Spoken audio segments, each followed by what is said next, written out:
Welcome to Taste Wine. I'm Haley. I'm Joe. Today we're tasting wine. We have a Burgundy. Burgundy. I love me a good Burgundy. Do you know? Yeah. So this is from Domaine Pierre Revol. Okay. I believe that's how you pronounce it. Yeah, sure. I feel like in French you don't pronounce the T's at the end. So Yeah, well, we're gonna try our best. yeah, we But try. this is from, is it Côte de Nuits? Côte de Nuits? Yeah, Côte de Nuits. Côte de Nuits, it's a region in Burgundy. I know that. There's like Côte de Beaune. It's part of like the Côte de Haut. Man, I couldn't pop this one up. This is wow. 2014, which was a legendary year. 2014 Yeah. was a great year. Every for grapes. time Great we year. went to a restaurant and we talked about Burgundy, they would go, "Oh, the Côte de Beaune, 2014." Oh, 2014. Oh, 2014. Great year for Oh, grapes. they were- 2014. Great year for grapes. They're like, "Okay, so this is the wine." Well, we went to a wine shop and they said, "Okay, this is the wine you drink now. This is the wine you buy a couple cases of. Not this wine, the 2014s you buy a couple cases of. You know, enjoy over the next decade, Right. 20 years, whatever it may be." Yeah. Because they said 2014 was like literally such a great year. One for of the grapes. best years for grapes in the region. In the region. Ooh. Woo! And we're having it today. Ooh, Woo! yes. It's like barnyard red. Barn red. It's barn red. Barnyard red? That's not No, that bright. no, barn red. Barn red. Rusty barn red. Yeah, man, I'm There we excited. go. Yeah, I'm excited. Whenever you can get a Burgundy, it's a real treat. I'm just gonna say that. We love our burgundies. We can't help it. Yeah. No. Oh wow. Yeah. It's like Super like sweet, kind of sweet tart. it is sweet, but it's got some like Um, earth and like clay or something like that. Yeah, there's definitely like bright cherries, probably like bright red fruits. Oh, the cherries are definitely there before, and it's got this like minerality to the smell. Yeah, definitely minerality. There's definitely like a lavender note there. Yeah, oh, man, Ooh, this is real nice on the smell. It's like really pleasant, it's really like very pleasant. spring. Like this reminds me of like a springtime sort of wine. Yeah, I can definitely see that all day for sure. But this does have that Smarties dust. Yeah. You know how I always talk about the Smarties dust? It has it. Well, it could be In need the to be wrapper. decanted. Who knows? Well, no, I just think it's Yeah, Smarties does. You know, like Smarties that. dust. Yeah, for me. It's just Ooh. mainly it's just an insane amount of minerals and soil. It's Oh, like no, there's like it's like sorry to interrupt you, but there's like black licorice and root beer on this. I Oh, can definitely. wow. Now that you said that, the root beer. But I mean, Almost for like- me, this is a sandy stream. A lot of minerals. Sandy. Okay, so hold on. So maybe it's not root beer. You know what it probably is the bark, like the root beer bark. You know what I'm talking about? No. Anyone out there?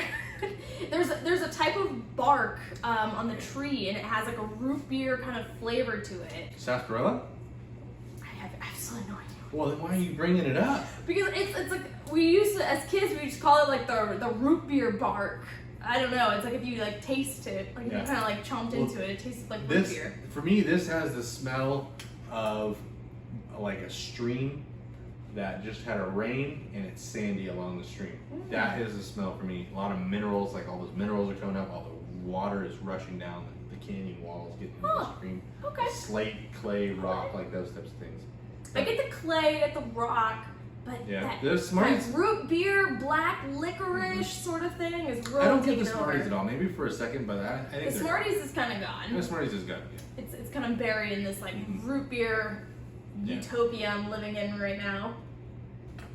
Oh man, it has a lot of minerals on the taste for sure, Oh wow. and it is like not dull. It's not like dull cherries, but it's like it's a type of. It's definitely cherry. I would say cherry forward. Right, it's cherry forward, but it also has like a lot of acidity kind of like at the end.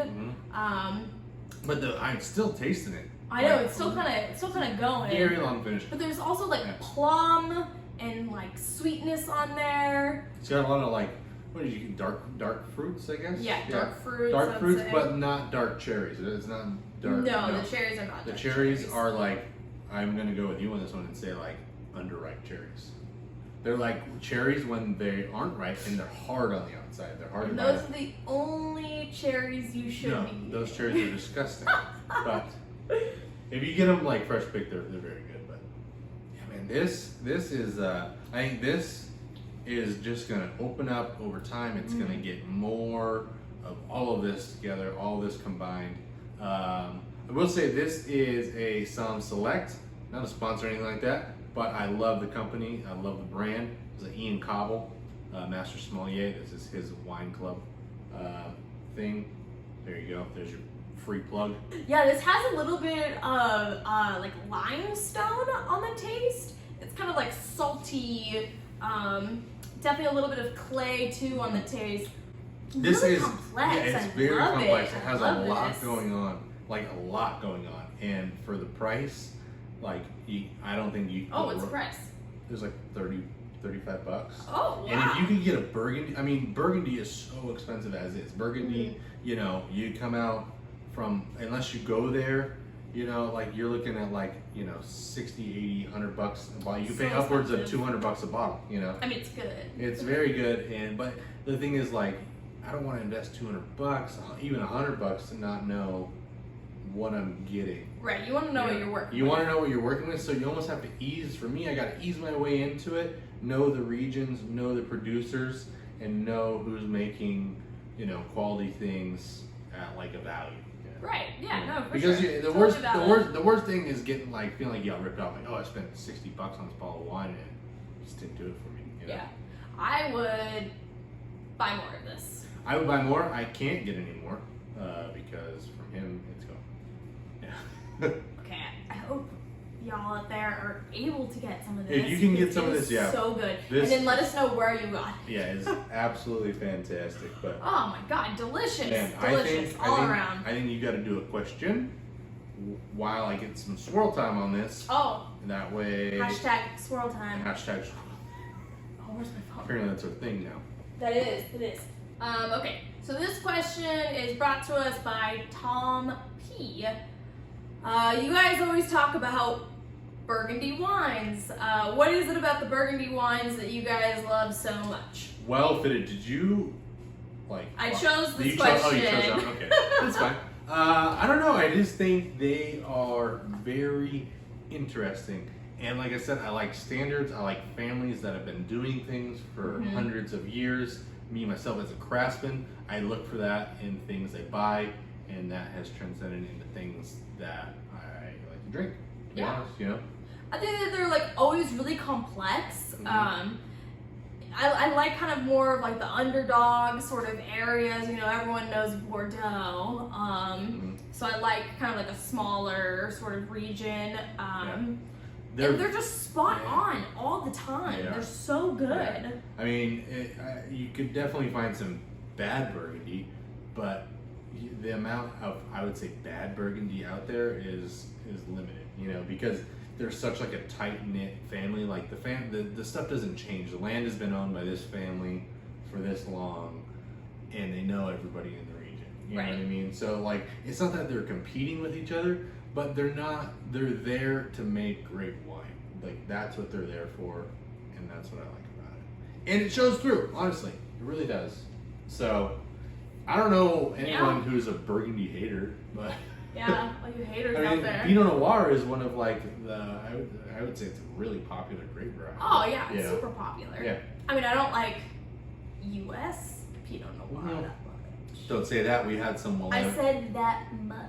Willamette Valley. We had some amazing. I don't think we've explored enough. I think we've been cursed with bad, cheap Pinot Noir. Well, yeah. So I drank a lot of Pinot Noir in the States, and then we went to Burgundy, and I was like, ugh, I really don't want to drink Pinot Noir. Yeah.